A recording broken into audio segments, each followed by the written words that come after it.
hablando precisamente de estos casos. Por un lado, los casos que ya estaban en la ciudad de Rosario y por otro, como ustedes mencionaban, el tema de este buque. ¿Qué pasa con este buque? ¿Qué pasa con esta persona que tiene síntomas compatibles o los tendría al menos y está siendo estudiada? Y estamos aquí precisamente con Analía Chumpitaz para que, bueno, Analía, ¿qué tal? Buena mañana. La viruela del mono, ¿no? Un tema que preocupa y mucho porque hace acordar al tema de la cuarentena, a lo mejor el COVID. ¿Cuáles son los casos que están confirmados en la ciudad de Rosario?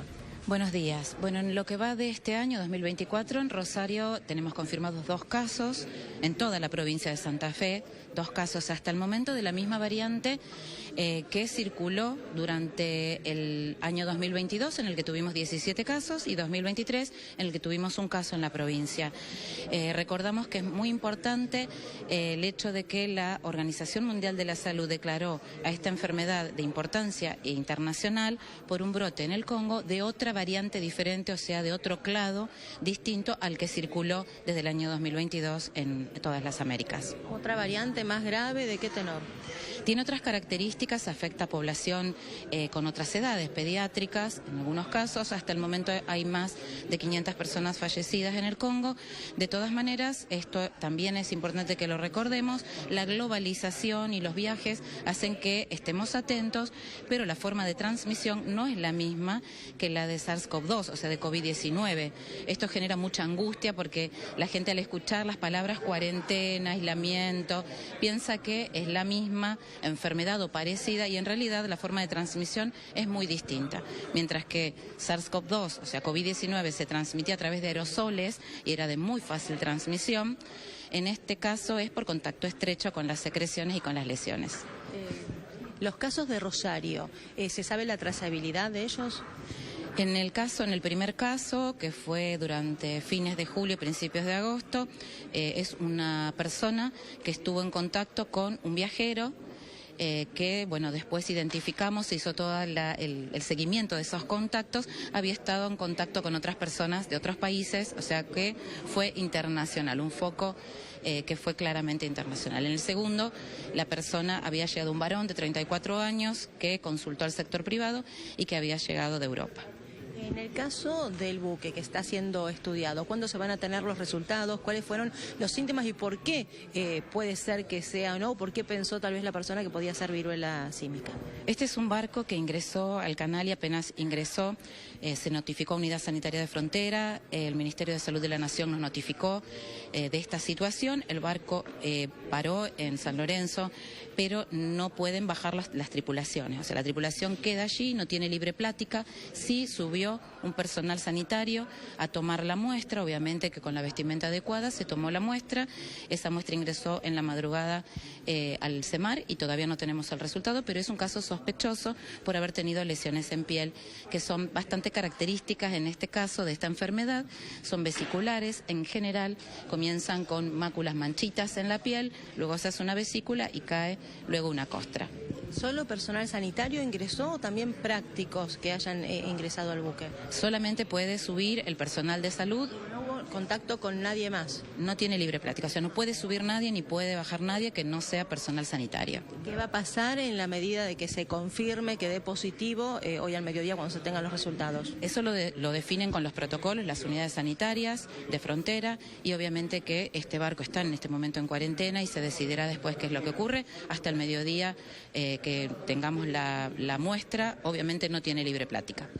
Para llevar tranquilidad, recordemos, ¿no?, de qué manera se contagia y cuáles son los síntomas. Es por contacto estrecho con las lesiones y con secreciones. Por lo tanto, la mayoría de las veces encontramos alguna noción de foco por haber tenido relaciones sexuales con una persona enferma con lesiones en la piel. Entonces, no es la misma que la de otras enfermedades que a veces son de mucho más fácil contagio. ¿Cuánto tiempo de incubación tiene? ¿Entre cuánto y cuánto? Porque se habla de 5, 20 días. Nosotros en general cuando consultamos es hasta 21 días ese foco. 21 días preguntamos si viajó, si estuvo en contacto con alguna persona que pudo haber tenido esta enfermedad. ¿Los síntomas?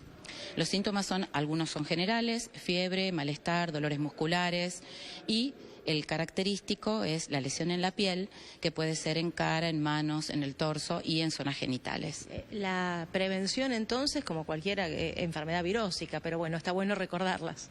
Sí, fundamentalmente la persona que sospecha porque tiene lesiones en piel o porque estuvo en contacto con otras personas, la consulta precoz. Nuestros equipos, a partir del año 2022, conocen cómo es esta enfermedad, saben muy bien cómo diagnosticarla, cómo se envían las muestras. Entonces, la consulta precoz es fundamental. Y obviamente el aislamiento social para que no se contagien otras personas.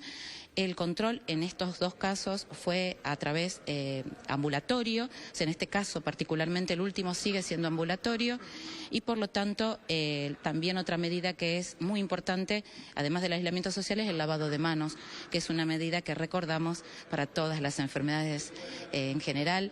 Es muy importante porque es la medida más eficiente de prevención de casi todas las enfermedades de transmisión. Y por último preguntarte, ¿hay en vistas, bueno, tener un mayor cuidado? ¿Cómo se está trabajando en el protocolo en relación a que no vuelva a pasar como en el 2022, ¿no?, esta cantidad de casos tan importantes que hubo?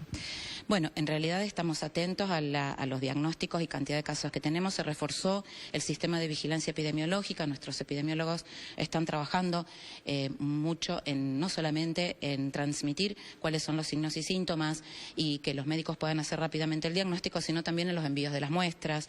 Recordamos que nosotros tenemos un laboratorio que puede hacer la biología molecular, pero las muestras se envían al Instituto Malbrán para poder saber qué variante es.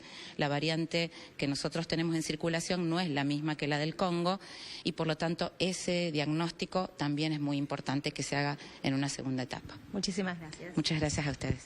Hasta allí la palabra de Analía Chumpitaz, dando cuenta de esto que preocupa y mucho, como decíamos, ¿no?, estos casos confirmados, los dos en Rosario, de esta viruela símica, y el caso que se está estudiando de este buque que llegó con este pasajero internacional. Están todos en cuarentena hasta saber, bueno, si da positivo o no.